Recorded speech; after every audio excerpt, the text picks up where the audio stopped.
At 4:12 hours, the Black Sea looked calm, deceptively calm. The kind of still water that hides motion beneath the surface. Ukrainian analysts at an underground control room near Mykolaiv studied a cluster of faint signatures drifting inside a corridor south of Kherson. They were irregular, unstable, behaving more like echoes than real contacts. But every experienced operator in the room felt the tension sharpening. Something was moving along the coast. Something Russia hadn't announced, and that meant only one thing. A special operation was forming in the dark. The Russians rarely moved this early unless they intended to strike before dawn, and the patterns tonight didn't match routine helicopter checks or patrol boat rotations. These signals hinted at synchronized preparation, multiple systems stirring at once. By 4:19, satellites confirmed it. At Gvardeyskoye Airbase, 2 helicopters, an Mi-24P gunship, and an Mi-8 MT transport were being fueled, armed, and checked with a speed that went beyond routine readiness. Floodlights swept across the tarmac as crews rolled ammunition carts toward the hardened shelters. The Mi-24's sensor suite powered up, emitting short bursts of thermal calibration pulses. The Mi-8's side doors were removed to make room for additional equipment racks. Everything pointed to an insertion mission, likely involving reconnaissance troops. At the same time, activity surged inside Sevastopol harbor. A PDSS diver support vessel, the Buk 214, was loaded with compact rebreathers, limpet charges, underwater scooters, and encrypted signaling devices. PDSS teams specialized in amphibious infiltration, clearing underwater obstacles, sabotaging piers, or disabling coastal radars. Ukraine had seen this combination before. Helicopters in the air, divers in the water, and fast boats sweeping ahead. A 3-axis pressure operation designed to strike multiple Ukrainian assets within the same hour. But tonight, the Russians were not the only ones preparing. At 4:25, far offshore, 3 Ukrainian USVs drifted almost motionless, hulls blending into the darkness. Each carried 4 fast-attack UAVs sealed beneath armored hatches. Their electric drives produced almost no heat signature. They transmitted nothing. Only passive sensors listened, waiting for a trigger. When the Russian Mi-24 began engine warm-up, the Ukrainian operators received the confirmation they needed. The USVs switched to active mode. Their internal rails unlocked with a metallic chatter. A low hum rippled across the deck plates. The mission was green. The USVs advanced in a broad V formation, cruising just below radar clutter. Their approach vector placed them perfectly between 2 coastal blind zones, one created by terrain, the other by a faulty old podlet radar Russia had never fully repaired. Ukraine intended to strike first. At 4:41, the Russian Raptor patrol boat R-304 detected a faint anomaly on thermal optics. 3 heat distortions gliding across the surface at low speed. The boat altered course and activated its 14.5mm turret. A burst of white tracers slashed the darkness. Water plumes erupted around the USVs. The chase was on. The Raptor accelerated to 48 knots, its prow slamming through the waves. The crew shouted coordinates across the cramped cabin as they tried to box the intruders in. Their objective was clear: destroy the drones before they could launch anything concealed aboard. But the Ukrainian operators expected this. At 1,900 meters, the USVs split, one darting toward a shallow rocky sector the Raptor couldn't safely enter. The other 2 pushed toward deeper water, forcing the patrol boat to maneuver wide.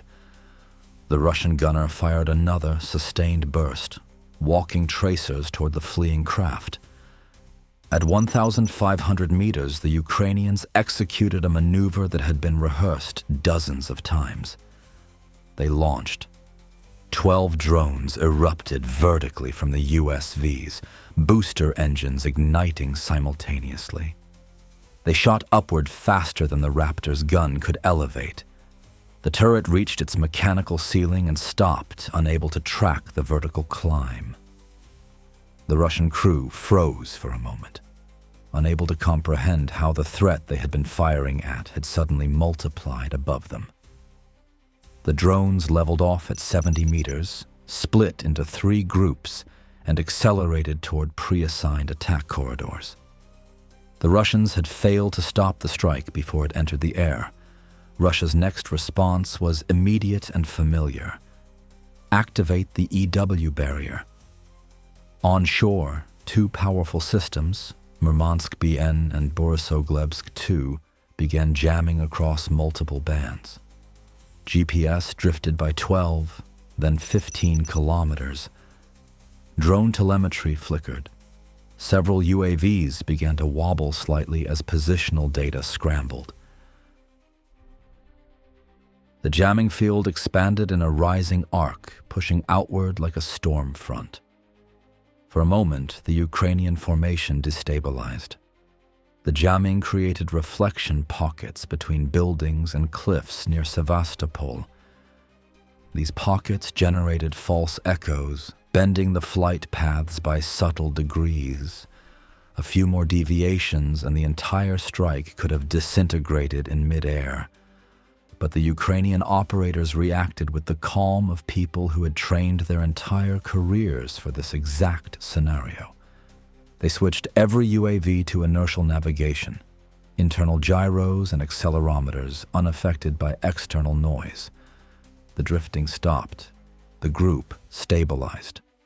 Russia pushed more power into the jammers, but it made no difference. Inertial systems don't listen to the outside world. The attack regained its shape, its timing, its lethal direction. At 5:02, the first drones entered Sevastopol harbor at barely 11 meters per second, skimming just above the waterline. Fog clung to the hulls of ships, muting radar reflections across the basin. The Pantsir S-1 guarding the harbor scanned upward for incoming rockets or high-speed drones. It was blind to slow, low-altitude threats. The radar's software filtered them out as sea clutter. Only when a single spotter noticed faint ripples behind a moored tugboat did the Russians realize something was wrong. But by that time, Ukraine's drones were already inside the inner basin. The primary target, the Buk 214, the diver support vessel loaded with PDSS gear worth millions. The first drone slammed into the wheelhouse, shredding controls and cables. The second hit lower, breaching the hull. Water surged inside at catastrophic speed. Pumps failed instantly. The vessel rolled, tilted, and began to sink bow first.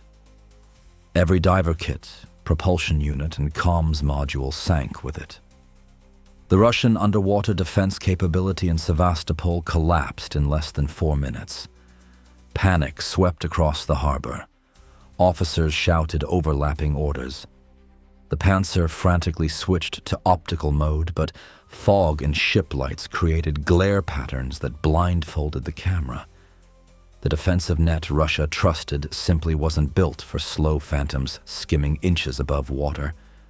The port was compromised, and the night wasn't over. 6 drones continued toward Gvardeyskoye Airbase, weaving between power lines and civilian trucks along the highway. The Tor M2's radar scanned upward, expecting high-velocity threats. Its 4-second rotation cycle created a brief blind interval. Ukraine hit that window perfectly. The drones accelerated to 180 kilometers per hour and crossed the low-altitude gap before the Tor antenna returned to its lower sweep. The system regained coverage, but saw nothing. The drones were already inside the perimeter. Igla-S teams attempted to engage, but the drone's electric motors produced almost no heat. Sunlight reflecting off the runway created thermal glare that confused the seeker heads. Machine gun teams fired wildly, saturating the air with tracers, but the drones stayed low, using service vehicles as moving cover. 2 drones were shot down. 4 survived. And survival was enough. They reached the helicopter apron where Russian crews were preparing for the morning mission. 1 drone hit an Mi-24P square in the cockpit, igniting hydraulic fluid and detonating ammunition trays. The aircraft burned in a rising column of fire. Another drone slammed into an Mi-8MT loaded with 500 liters of JP-8. The fuel erupted into a fireball that rolled across the tarmac, consuming everything in its path. In less than 60 seconds, Russia lost over $32 million in aircraft and the only 2 helicopters assigned for the day's special operation. The mission Russia had prepared since before dawn was dead before it began. By 0527, the last fires still burned across the airfield and harbor. PDSS teams had lost their entire kit. Air crews had lost their transport and strike helicopters. The infiltration mission planned for the morning collapsed instantly. Ukrainian analysts watched the infrared feed as smoke drifted over both targets. The operators removed their headsets, exhausted but silent. They didn't celebrate. There was nothing to celebrate. Only the cold acknowledgement that the strike had worked. Russia scrambled to respond, pulling diver teams from Novorossiysk, redirecting helicopters from mainland bases, reinforcing coastal radars with emergency thermal sensors. But it would take days, maybe weeks, to rebuild the layered defense that 12 small drones had shattered in 1 hour.